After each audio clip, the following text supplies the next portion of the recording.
For the last 8 years, I have been a preacher that has worked on behalf of the people, a preacher that has worked on behalf of God.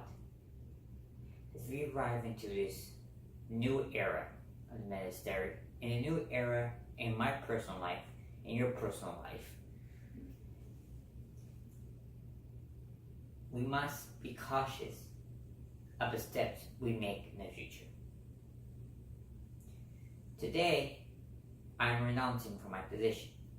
Renouncing from my position not because I want to, because the time has come to do that. But as I make this decision, I know for thousands of you who can be watching this video, it will be difficult to digest this. And you might think, who will I listen to next? But with the comfort, I'm going to give you some advice to choose your next preacher, but also some advice for your spiritual life. The advice I can give you to choose your next preacher to guide you, to provide you to the direct advice that you need is critical. A preacher must be unjudgmental, kind, respectful, moral valued, disciplined, vulnerable, and expert of the Bible. A preacher must understand the importance of its sheep. The sheep is you. We must protect it. We must guide it. We must raise it like it's our own children. A preacher was never established to be taking advantage of the many. A preachership was never made to cause harm to anybody. The preachership was built to teach people the word of God, to pray for the need when it comes to sickness, when it comes to their spirituality, when it comes to the personal needs they have. But also, a preachership must live a very conservative, reserved lifestyle to equal the lifestyle that Jesus Christ lived in a time that when he was alive. In the book of Matthew, Jesus said, "Everything I have conducted on this earth, my people, my children should conduct the same." Do not lower down your standards for a preacher, for a pastor, for yourselves, because everyone is valued in this world. When it comes to your spiritual life is critical. For the longest time, I've always thought that to believe in God, you should never question the Bible. But that thinking is wrong. We should, as people, never question the existence of God, but question the Bible. And when I mean question to the Bible, examine it with two very open eyes. Be open-minded. Know that there will be answers in the Bible that will not make us happy. And there will be some questions that will develop while we read the Bible that will never be answered. The existence of the question why God does not exist, why God exists, is not answered. But it's a question that we all pray for and hope to know. But a question we will never know. Jesus Christ said in the book of Matthew that there's many things I want to tell you, but it is not time to be said, for it will be confusing to understand. What Jesus Christ is trying to say here is, with time we will understand things, and there might be an opportunity, a chance we will never understand at all. Like, we will never understand why people get sick. We will never understand why people die young. We will never understand why people are capable of doing so much evil stuff. Those are questions I cannot even answer. But those answers can only come from God.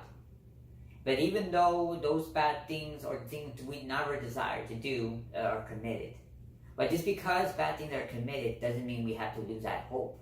Doesn't mean we have to lose that faith, that confidence, that security that only God offers us.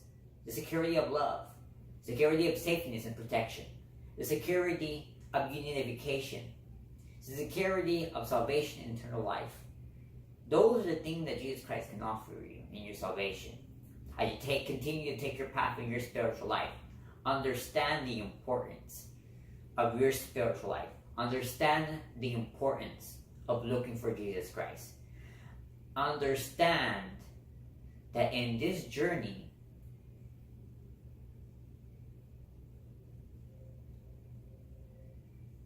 you are important. You are valued. Understand that in this journey, there are risks you're wanting to take. And there's sometimes some risk you need to take that you feel like God is not with you, or that you're hurting God, or that you're disrespecting God or disobeying God. And let me tell you, that is not the way of life.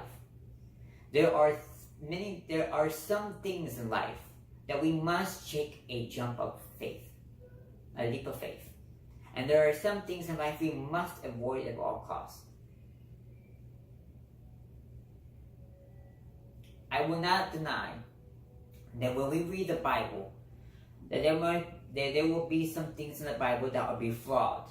But remember, the Bible is just a guide. What makes us strong and what makes us faithful to Him is not through the Bible itself, but through prayer, to do faith, to the grace of God. Because the grace of God and through the faith of God, we are saved. But to continue to be saved, we must continue to do good works. Good works of prayer. Good works of preaching this. Because that's what God commands. And if God commands it, we should complete it. Because not only can a human being be saved by just doing good deeds, but having good.